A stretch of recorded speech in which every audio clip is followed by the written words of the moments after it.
Hai, kami dari kelompok 7 yang terdiri dari Kusnita Aziza F4401201010, Rizky Mursyidan Baldan F4401201080, dan Muhammad Reza Naufaldi F4401201084.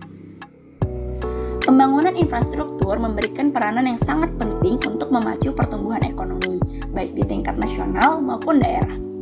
Dalam sektor industri, pembangunan dapat membuat lapangan kerja dan hasil produksi meningkat. Selain itu, pembangunan juga dapat meningkatkan sektor transportasi dengan adanya pembangunan infrastruktur seperti jalan raya, jalan tol, maupun jembatan. Karena itu, pemerintah berkomitmen untuk terus meningkatkan pembangunan infrastruktur. Karena melalui ketersediaan infrastruktur yang handal merupakan hal yang sangat penting untuk mendukung kegiatan ekonomi dan pertumbuhan dunia usaha. Akan tetapi, pembangunan tidak luput dari adanya dampak negatif terhadap lingkungan sekitarnya, mulai dari pencemaran air, pencemaran tanah, maupun pencemaran udara. Proyek pembangunan konstruksi dapat mencemari lingkungan karena dapat menghasilkan kebisingan, debu, dan limbah dari proses pembangunan tersebut.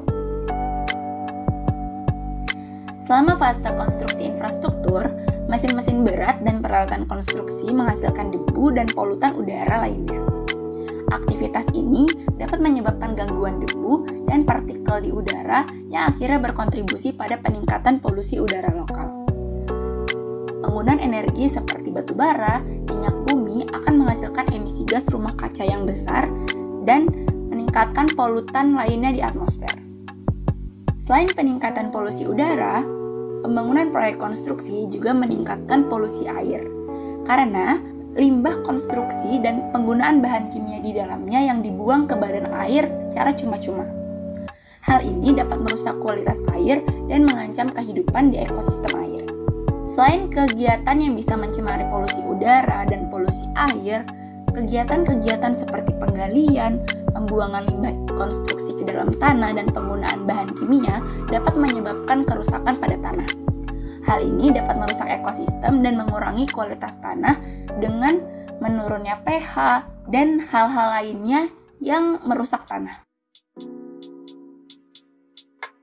Nah, untuk mengatasi dampak buruk pembangunan infrastruktur, muncullah istilah green building atau yang dikenal sebagai high performance building.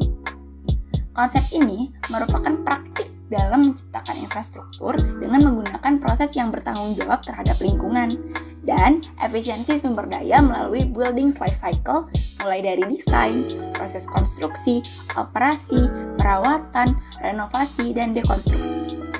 Tujuan utama dari green building sendiri adalah untuk meningkatkan efisiensi dengan memanfaatkan sumber daya alam yang tersedia seperti energi, air, dan bahan konstruksi tentunya, sambil meminimalkan dampak bangunan terhadap kesehatan manusia dan lingkungan.